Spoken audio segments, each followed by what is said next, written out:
So in this Yahoo Finance tutorial video, I am going to be showing you guys how to rename a list here on Yahoo Finance. So the first thing you have to do is, it goes without saying, open up the Yahoo Finance website or the application. Once that is done, go to the bottom left and press on the home screen. So if you were reading some news, for instance, you're on the news screen right here, I just go to the bottom left and press on home. Now, as you can tell in front of me, I actually don't have a list created, so I'm gonna go ahead here to where it says add symbols and press on that. I would just simply add, for demonstration purposes, how about I add the SPY ETF right here to create a list. So go ahead to the top right and press on the star icon to add this to my list.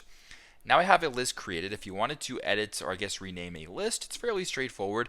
Go to where it says edit list right here. So for me, it's right above the price of the SPY right here. Press on edit list, then press on where it says rename list right here.